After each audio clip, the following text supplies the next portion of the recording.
1, 2. I do it wrong. Can I? Jajamän, balance. Oj. No, thank you. Oh, my back pain. Healthy. Very healthy.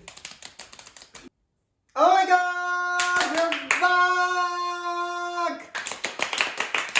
And today we are talking about healthy lifestyle. A healthy lifestyle.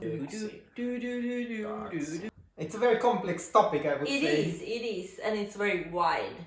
We are by no means any medical or health professionals. No. None of us. So this video is not at all an advice or anything regarding healthy life. So No. if you have any questions about healthy life, always consult a professional, go and see a doctor. Minerva, do you live a healthy lifestyle? No. I feel there are improvements, but Yeah. I feel that I'm not. There. No. What about you? Yeah, my answer will be no. I don't think I live a healthy lifestyle. No. But you know, I mean, I actually asked on Instagram. Yeah. I asked like, do you live a healthy lifestyle? Yeah. And I got like some. It was a poll on Instagram, Yeah. and I got some results. I think it was about 56% said no, Yeah. and 44% said yes. Still very much 50-50 thing. I start to think a lot like, what does it mean to answer yes to have to have a healthy lifestyle? Like what do you need to say yes I'm living a Which healthy? boxes do you need to check Click in? exactly. And it's like, does it mean that you have good physical health and good physical habits? Does it also mean that you have a good mental health? Does it mean that you have a healthy workplace? Yeah. Does it mean that you have a good sexual life? Like, I don't know, like there's so many components there. So many things. I really cannot picture how I could be able to say yes, I live a health, because I think there will always be sides on life in which you have unhealthy practices. Yeah, also. yeah. And but isn't that healthy to sometimes be unhealthy? Yes, I think so. We're gonna talk about that more closer. Yeah, with our questions. Yes. But I do have one thing. As we did last week, that we started with definitions. Yes. So I actually went around online. I found actually, this is a very old document, it's from 1998, but it's the only document that I found from the World Health Organization. Everybody knows the WHO nowadays. And it's a document in which it's basically like a booklet for living a healthy lifestyle, and they do have a definition of what does it mean to live a healthy lifestyle. What is a healthy lifestyle? And the answer of the WHO is, it's a way of living that helps you enjoy more aspects of your life. Health is not just about avoiding disease or illness, it is about physical, mental, and social well-being too. Now, their aim with this booklet is to help you decide to make healthier choices in your lifestyle, which will give you more opportunity and more aspects to enjoy your life. But basically, the definition it's quite simple. A way of living that helps you enjoy more aspects of your life. And it's not only about disease prevention, but it's also about having everything that comes from the physical, mental, and social well-being. 4 points that they consider. So it's tobacco consumption, food, physical activity, and alcohol consumption. So it's basically those 4 things that would be, if you click them according to this manual, probably you could say that you live a healthy lifestyle. Yeah. But we have a definition, so we'll see if in the end we can actually link back to it, or if we think that it's maybe not enough of a definition. Or exactly. The concept that keeps bringing to my mind the whole time, I'm probably gonna come back to that, but it's the whole idea of wellness, which is a huge industry. Minerva, let's jump to our questions. What have you done this week?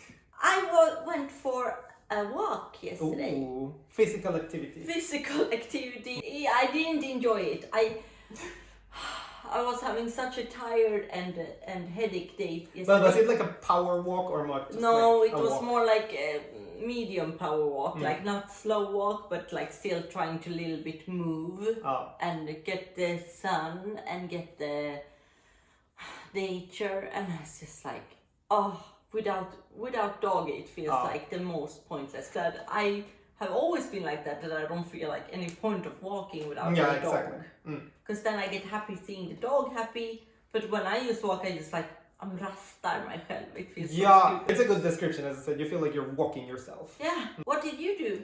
I went back to the gym. Boom.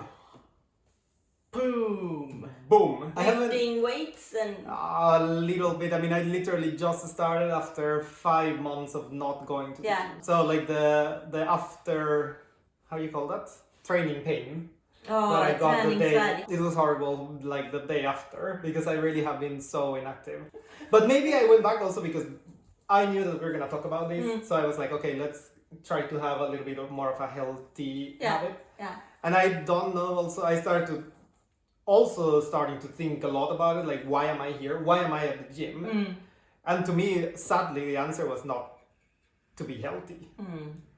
That was not the answer. I mean, I go to the gym because I want to look good. That's it. I also personally think that the gym is not the healthiest place. I mean, I even would say I actually don't like the gym.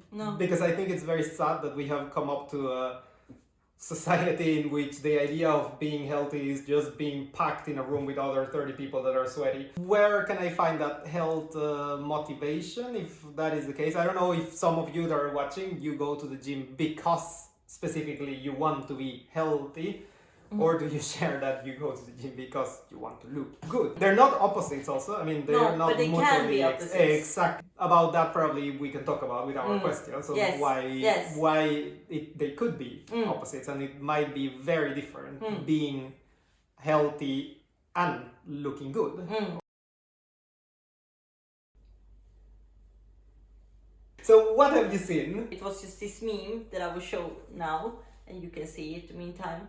Me going on a stupid little daily walk for my stupid physical and mental health. That's exactly how I felt yesterday when I was walking. You know, just dragging myself out. As in, is that how you felt, or do you feel personally attacked by it? No, that's how I feel. Yeah. So you feel like, as you said, the really senselessness. Yes, and then just being grumpy while walking, just like, okay, this is for my physical and like like trying to even convince yourself. Yeah, exactly. I really have a complex relationship with healthy lifestyle, because I used to do it a lot and a little bit too much. So whenever I train in the gym, especially, it gives me this I hate it so much. I hate it because also the fact that I feel it's focusing all the time on not the fun itself, but for me, I focus on the result. And for me, that is toxic. Yeah, I can understand. For me, it is. When I have had the history of almost eating disorder, then it's for me, it's really charged with that. So but I do realize that my lifestyle now, being so inactive, is not really sustainable either. But yoga is something that I had a good feeling about before. So why am I not just doing that? For me, I've had a very good experience with meditation also, which is, I would say, I would count that as part of my healthy habits. It really has helped me a lot. It really, it's not that it's gonna change your life, because I think that's the other side. Within the whole wellness industry, you find also this idea, meditation will make you a superhuman. That's bullshit, basically. I mean, that's not gonna happen. But it's gonna actually make you for 5-10 minutes to feel just present where you are. And I think that's already a very big thing. Yes, and that can also contribute you feeling better the rest of the day. If you had a little break. I actually identified with what you just said about the fact that you question, why am I doing this? And trying to convince yourself I'm doing this because it's good for me. I do that a lot at the gym.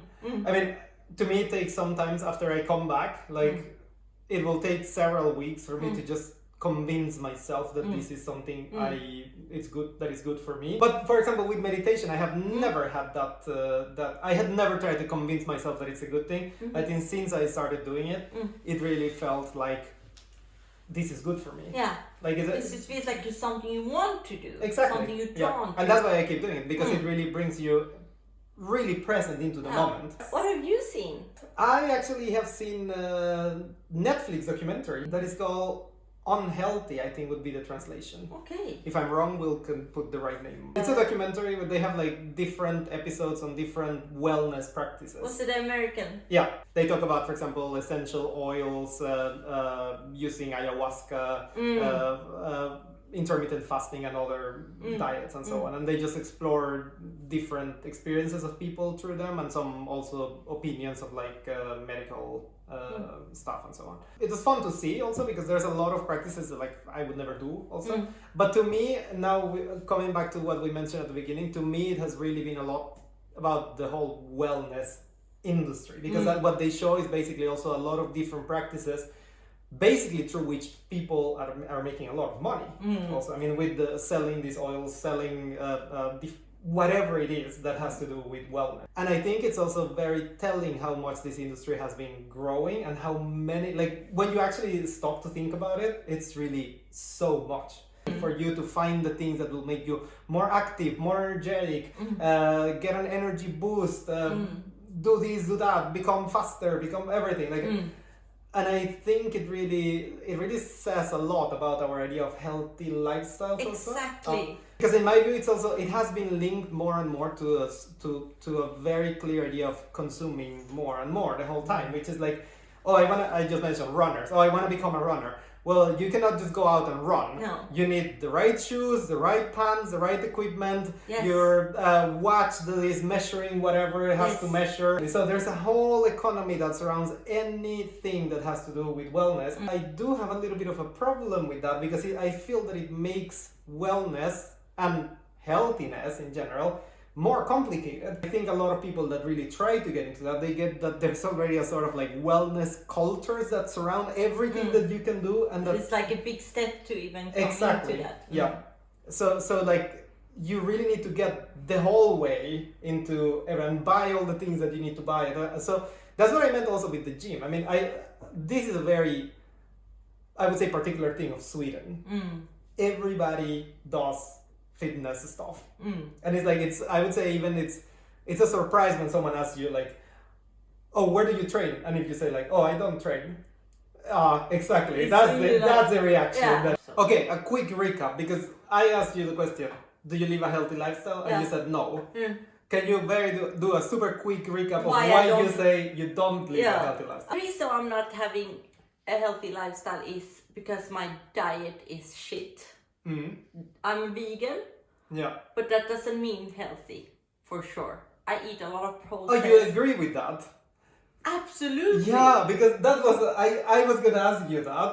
That was my plan to ask you that, because I tried veganism for 6 months. So I have been a vegetarian for 5 years, and then I tried veganism in those 5 years for 6 months. But my whole impression with I felt that I was eating so unhealthy. I'm not vegan because of my health. I'm lazy as F. I don't very rarely cook. I buy ready-made stuff.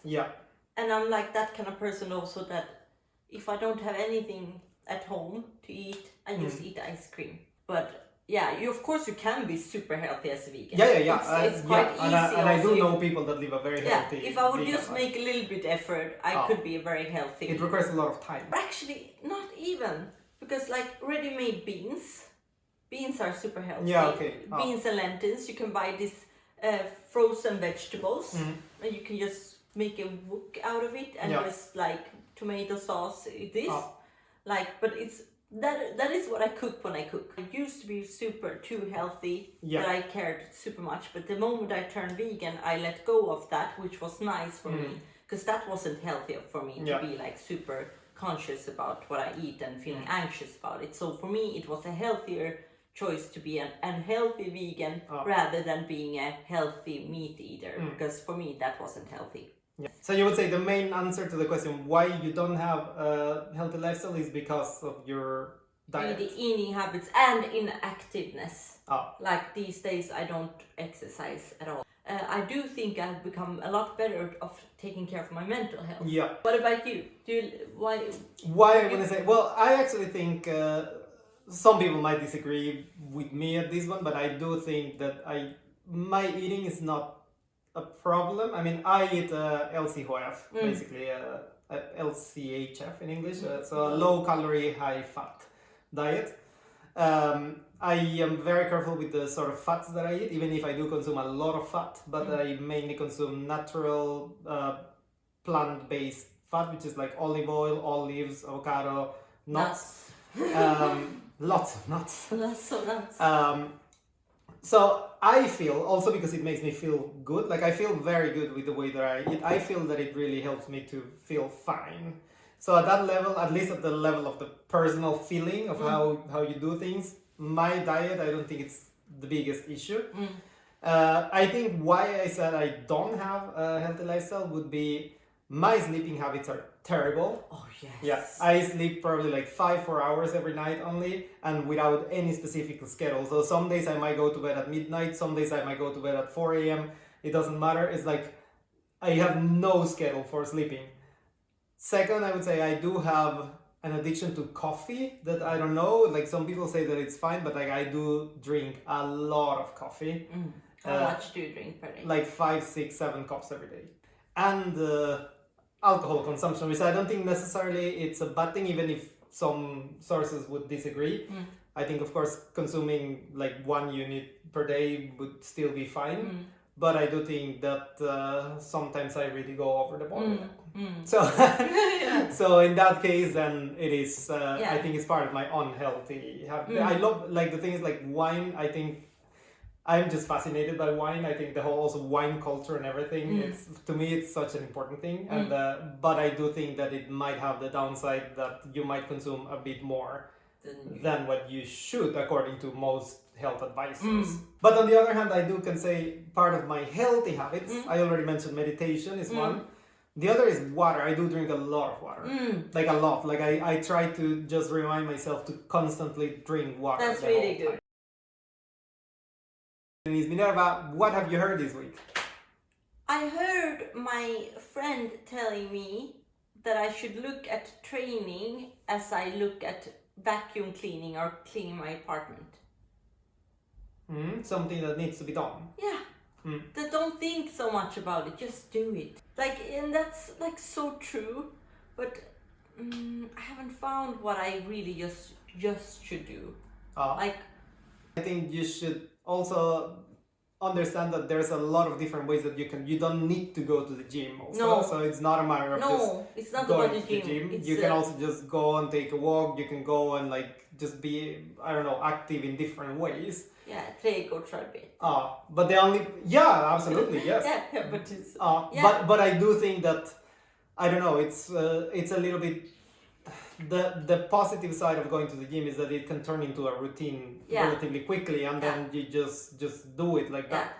But it's still, and the fact that it's really strengthening your muscles, so that's good. But if you really think about it, as I tend to do, like overthink my presence there, I really dislike it. Yeah, I also overthink it a lot.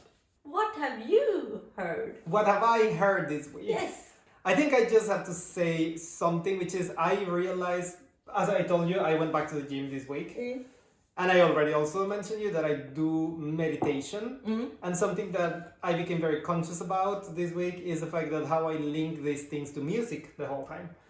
Because for my meditation, I do play, I found a playlist that I usually play, which is like relaxing music and so on. But when I'm at the gym, I also have a very particular, and this is true. If I'm doing cardio, I need to listen to EDM or any sort of music that has a very clear beat drop. And that helps me a lot to also keep the pace the whole time. But if I'm doing weight training, then I absolutely, I cannot do weight training with EDM. No. I usually change into more Latino sounds. Yeah, so I changed it to reggaeton. It was more like I really was thinking a lot about how you link also those activities with the sort of music that you listen the whole time. Yeah. And then you can start hating the music. Yes, also. Yeah. And that you, as you said, it's a sort of hate-love in the sense that you only use them for that particular occasion, but you disconnect from that music in any other occasion. And I have destroyed a lot of music that I like really much, and listening to it when I'm training, then I associate it to pain. Yeah. I destroyed several songs last summer because when last summer I was going to the gym like 5 times a week and at some point there was 2 songs that I was playing the whole time was Justin Bieber's Jummy.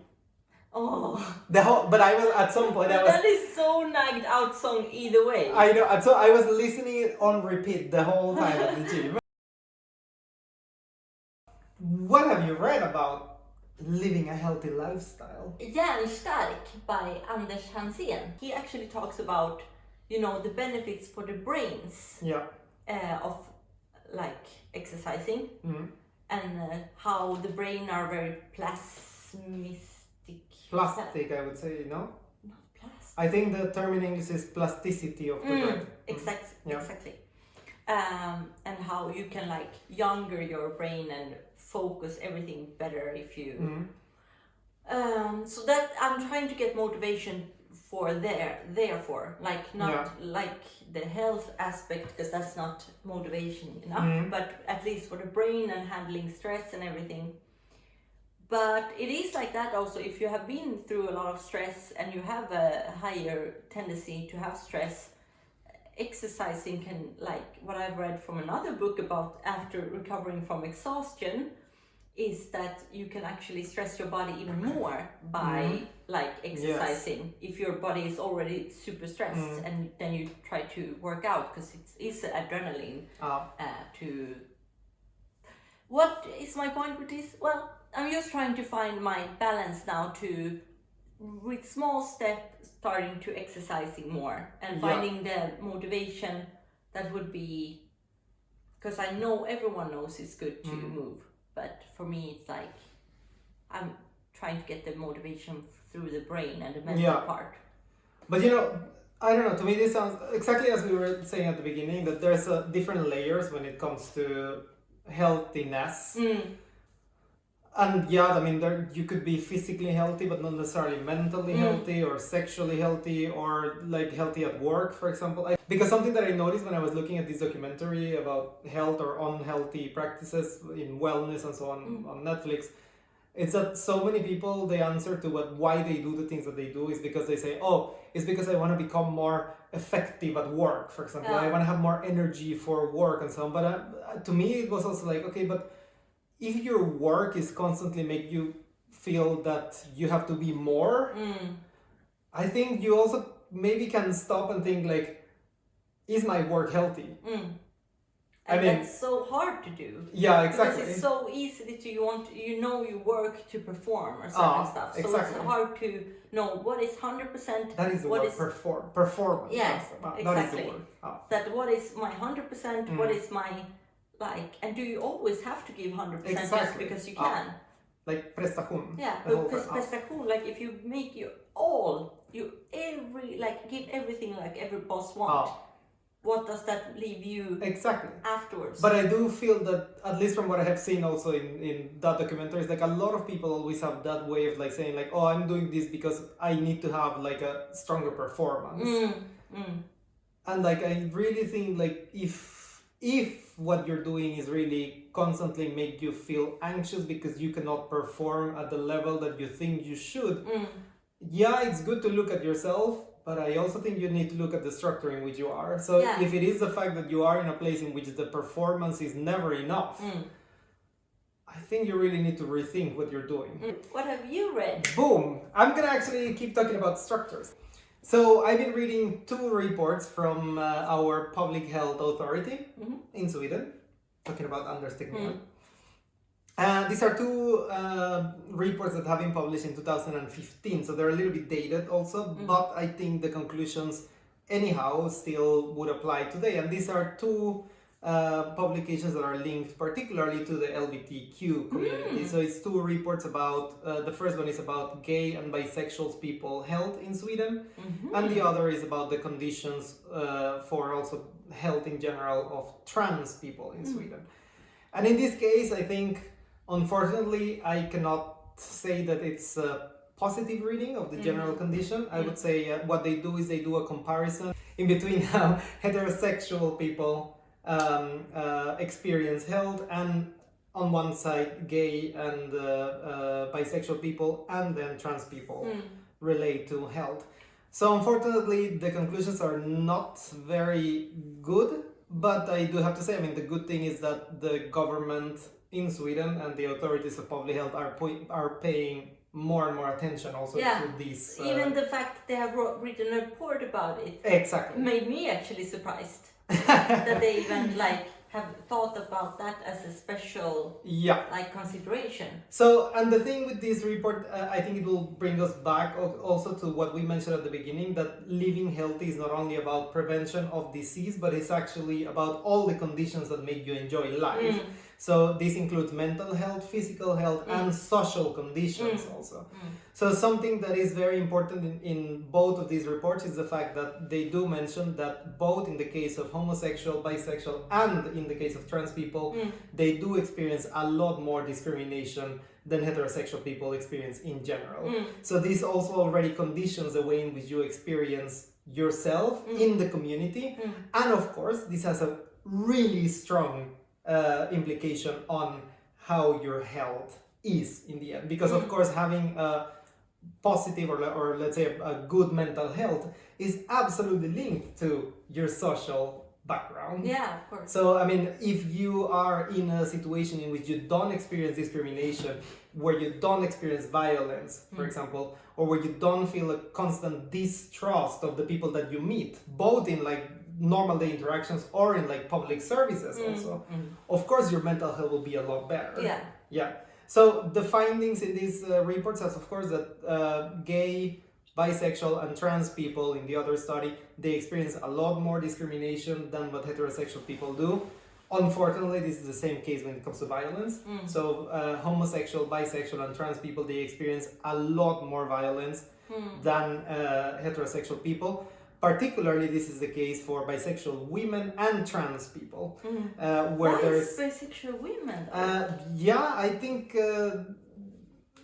unfortunately, I didn't find a very clear answer in the report, but it's just like what they are reporting also on. But even in the case of like bisexual women being higher than, for example, gay people in general, homosexual people in general, but the level of violence reported by trans people, that is a lot higher. That is more obvious. And exactly, and that is something also to keep thinking about when it comes to, I mean, the sort of access to health that our trans brothers, sisters, and non-binary people experience also, because in the case also of the trans experience, I think for a lot of them, it even goes into just at the beginning of having contact, for example, with healthcare systems and so on, which is like, will I be treated exactly how I define myself?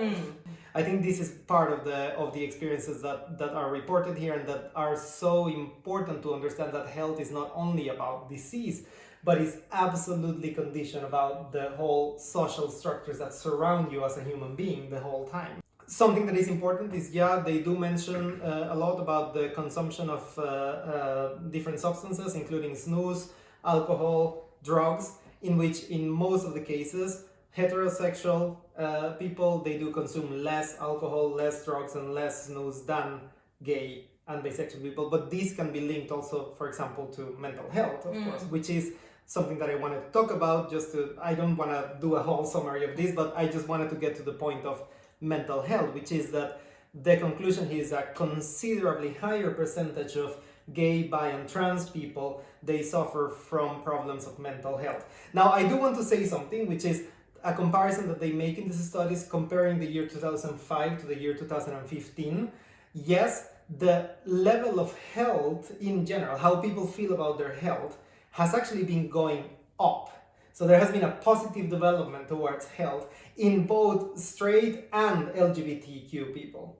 So the level of how people experience their own health, it does have a positive impact with time. But still, if you compare straight and LGBTQ people, still, it's LGBTQ people that actually do have more cases of, for example, mental health issues and so on.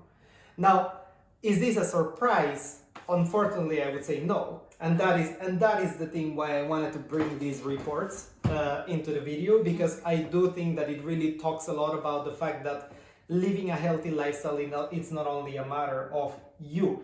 And this is why I think that I tend to be a little bit critical about the whole wellness culture and so on, because it really keeps pushing things into telling you the whole time, like, it's you that can develop. Exactly.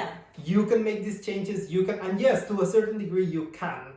But if you're living in a society in which constantly you're being reminded that you are unwanted, that you are not going to be treated the way you want to be treated, that you're not going to be recognized in the way your identity is, that you're going to be discriminated against, even subjected to physical or mental violence also. I'm sorry, exactly. How can you feel good? Exactly. I'm sorry, but there's only a little you can do for you to actually have a healthy lifestyle. And also then many people like, oh, well, don't dress in a provocative way, don't dress gay, yes. don't be, but what does that do to mental health also? Exactly. That does equally a lot of like bad, like suppressing who you are or overall carrying secrets is actually have been proving to be a lot draining on the exactly. There is a term for that, which is minoritetsstress, which is it has actually been proven that the fact that you are a sexual minority, it actually induces a level of stress in you, and that has also that particular implication that you tend to have less trust in society, of course, because you've had negative experiences with that. And I think that already creates a first point of friction that is just to be multiplied once and again, the more and more you have contact with public institutions and so on. Which I think it already tells you a lot on how public health and health in general needs to pay a lot more attention to how society interacts with each other. Because otherwise having healthy groups in society becomes just more and more complex. In my opinion, that is just something that we need to really address and talk a lot more about it. Because it is true that things have been getting better, and I think, for example, in Sweden compared to other countries, we have it a lot better. But still, there's a lot of work to do there. If we really want to have healthy individuals that live a healthy lifestyle, then we need to change the structures of society that does not allow people to fully enjoy their lives. This comes really back to the original definition that we had. We need to change the whole structures that do not allow you to enjoy your life. And if that is the case, if we agree with that definition, then this is a matter of basic health. So if we are really so pushy towards health, as our society tends to say, that everything should be about wellness and so on, well, let's start by doing those changes also. I mean, really change the things in society that does not allow individuals to live the life that they enjoy. I think as a conclusion, I'm going to ask you, are you going to try to be more healthy from now on? In that meaning that I'm going to keep forcing myself, like the eagle, forcing myself to do my walks. To do the things you have to do. I think the biggest point that I take out from this conversation today is the fact that to remember that wellness and health are not the same. Health cannot just be seen as an individual thing. I think to me that's the most important thing, and I think the whole consumerist idea towards the wellness industry has been turning a lot into the fact that it's only you that needs to make those changes, but I think health needs to be understood under a social complex and system. That you can buy the health. Let's keep making those changes, both personally and socially, and make this a world in which everybody can enjoy the life that they wish to live. Rainbows and unicorns. Rainbows and unicorns. We're done! Yay! So now the last thing we have to say is, as usual, remember to like and subscribe and click that bell!